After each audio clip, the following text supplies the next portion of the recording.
సమయం సమీపిస్తోంది. వచ్చే 50-60 రోజుల్లోనే ఎన్నికలు అంటూ అధినేత ప్రకటిస్తున్నారు. ఇప్పటికే ఎన్నికల శంఖారావాన్ని పూరించేశారు. ఒకవైపు చంద్రబాబు, మరోవైపు యువనేత లోకేష్ సభలు సమావేశాలతో హోరెత్తిస్తున్నారు. ఎన్నికల యుద్ధానికి క్యాడర్ ని సిద్ధం చేస్తున్నారు. ఇంతవరకు అంతా బాగుంది సరే, మరి యుద్ధంలో తలపడాల్సిన అభ్యర్థులెవరో, అభ్యర్థుల ప్రకటనపై ఈ నాంచడి ఎందుకో ఎవరికీ అంతు చిక్కటం లేదు.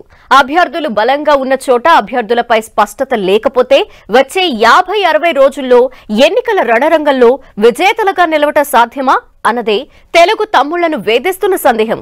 మరి ఈ చిక్కుముడికి చినబాబు లోకేష్ పర్యటనలోనైనా ముగింపు చెబుతారా?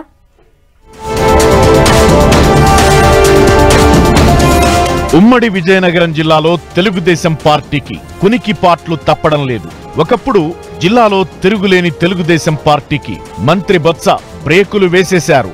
2004 అసెంబ్లీ ఎన్నికల నుంచి టీడీపీకి విజయనగరం జిల్లా ఏమాత్రం కలిసి రావడం లేదు. బొత్స నాయకత్వంలో వైసీపీ బలంగా ఉండటంతో గత ఎన్నికల్లో క్లీన్ స్వీప్ చేసింది ఫ్యాన్ పార్టీ. ఇక వచ్చే ఎన్నికలకు కూడా జిల్లాలో ఆ పార్టీలో మార్పులు చేర్పులు చేసే పరిస్థితి కనిపించడం లేదు. జిల్లాలో 3 చోట్ల బొత్స కుటుంబ సభ్యులు, మరో 3 చోట్ల ఆయన అనుచరులు, ఇంకో 3 ఎస్సీ ఎస్టీ రిజర్వ్డ్ నియోజకవర్గాల్లో బలమైన నేతలతో వైసీపీ పటిష్టంగా కనిపిస్తోంది. ఇదే సమయంలో తెలుగుదేశం పార్టీ పరిస్థితి ఇందుకు పూర్తి భిన్నంగా తయారైంది. జిల్లాలో 1-2 నియోజకవర్గాలు తప్పిస్తే మిగిలిన ప్రతి చోట టీడీపీలో టికెట్ ఫైట్ జరుగుతోంది. ఆశావహులు 2-3 ఉండటం, ఎవరి ప్రయత్నాల్లో వారు బిజీగా ఉంటూ గ్రూపు రాజకీయాలకు తెరతీయడంతో అగమ్య గోచరంగా తయారైంది టీడీపీ పరిస్థితి. ఎవరు అభ్యర్థి అవుతారో తెలియక, ఎవరి వెంట తిరగాలో తేల్చుకోలేక కార్యకర్తలు తర్జన భర్జన పడుతున్నారు. ఈ పరిస్థితిని చక్కదిద్దాల్సిన జిల్లా టీడీపీ నాయకత్వం గాని, రాష్ట్ర పార్టీ కాని నిమ్మకు నీరెత్తినట్లు వ్యవహరిస్తుండటంతో చొక్కాని లేని నావలా తయారైంది విజయనగరం జిల్లా టీడీపీ పరిస్థితి.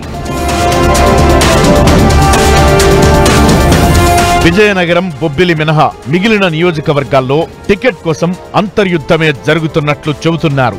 కీలకమైన చీపురుపల్లి నియోజకవర్గంలో మంత్రి బొత్సకు ప్రత్యర్థిగా యువనేత నాగార్జునను ఎప్పుడో తేల్చేశారు అధినేత చంద్రబాబు. కానీ ఎన్నికల ముందు ఐవీఆర్ఎస్ సర్వే పేరిట కొత్త పేర్లు ప్రచారంలోకి రావడంతో ఆ నియోజకవర్గంలో అయోమయ పరిస్థితి ఏర్పడుతోంది. బొత్సకు దీటుగా నియోజకవర్గంలో దూసుకుపోతున్న నాగార్జునను తప్పించాలనే ఆలోచన లేకపోయినా కొత్త పేర్లు తెరపైకి రావడంతో ఆయన వ్యతిరేక వర్గం కార్యకర్తల్లో అయోమయం సృష్టించే ప్రచారానికి శ్రీకారం చుట్టింది. ఇదే విధంగా పార్టీకి గట్టి పట్టున్న ఎస్కోట నియోజకవర్గంలో మాజీ ఎమ్మెల్యే కోళ్ల లలిత కుమారి పోటీకి రెడీ అవుతున్నారు. ఆమెకు పోటీగా ఎన్ఆర్ఐ గొంప కృష్ణ టికెట్ రేస్లోకి దూసుకొచ్చారు. తనకు అధిష్టానం మాటిచ్చిందని ఆయన ఓవైపు తిరుగుతుండటంతో కార్యకర్తల్లో గందరగోళం నెలకొంది.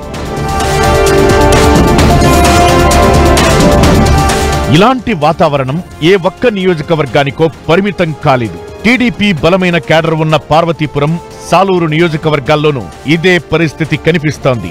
పార్వతీపురం ఇన్ఛార్జిగా బోనెల విజయచంద్రను నియమించింది టీడీపీ అధిష్టానం. విజయచంద్రకు వ్యతిరేకంగా మాజీ ఎమ్మెల్యే బొబ్బిలి చిరంజీవుల వర్గం పనిచేస్తోందన్న వాదన ఉంది. ఇక్కడ మరో 3 నేతలు కూడా టికెట్ కోసం దరఖాస్తు చేసుకున్నారు. పార్వతీపురం నియోజకవర్గానికి చెందిన మాజీ ఎమ్మెల్సీ ద్వారపురెడ్డి జగదీష్ కూడా విజయచంద్ర అభ్యర్థిత్వాన్ని వ్యతిరేకిస్తున్నారట. కానీ చంద్రబాబు విజయచంద్రనే అభ్యర్థిగా తేల్చేశారంటున్నారు.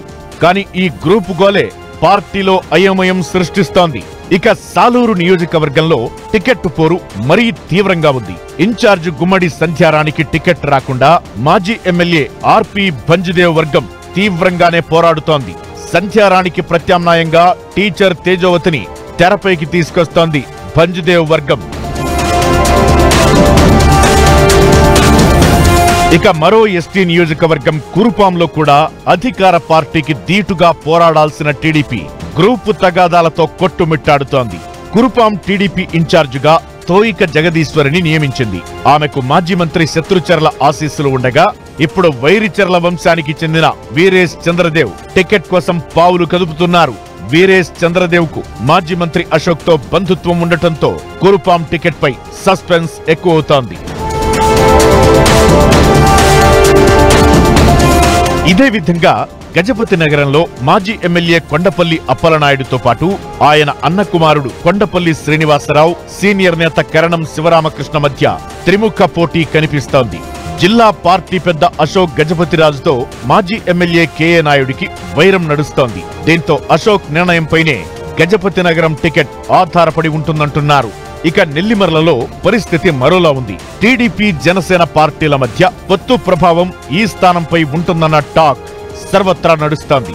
ఇక్కడ టీడీపీ ఇన్ఛార్జిగా కర్రోతు బంగారాజు ఉండగా జనసేన ఇన్ఛార్జ్ లోకం మాధవితో ఆయన సీటుకు ఎసరు వచ్చే పరిస్థితి కనిపిస్తోంది. పొత్తులో భాగంగా జనసేనకి టికెట్ ఇవ్వాల్సి వస్తే అది నెల్లిమర్లనే అన్న టాక్ జోరుగా వినిపిస్తోంది. విజయనగరం జిల్లాలో కూడా కాస్త కన్ఫ్యూజన్ గానే ఉంది. తొలుత అశోక్ గజపతిరాజు పోటీ చేస్తారని అనుకున్నా ఈ మధ్య అశోక్ కుమార్తె అదితి గజపతిరాజు మళ్లీ రంగంలోకి దిగారు. తండ్రి కూతుళ్లలో ఎవరు అభ్యర్థి అవుతారో తేలితే విజయనగరం పార్లమెంటు టికెట్ పైన స్పష్టత వస్తుందంటున్నారు.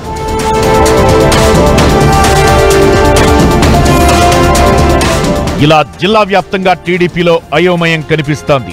1-2 నియోజకవర్గాలు తప్ప ఎక్కడా క్లారిటీ లేక ఎన్నికలకు ఎలా సన్నద్ధమవ్వాలో తేల్చుకోలేకపోతున్నారు కార్యకర్తలు.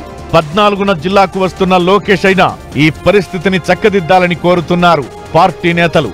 అంతర్గత కుమ్ములాటలకు ఫుల్ స్టాప్ పెట్టి అభ్యర్థులపై క్లారిటీ ఇవ్వకుంటే వచ్చే ఎన్నికల్లో దెబ్బతినడం ఖాయమని అంటున్నారు.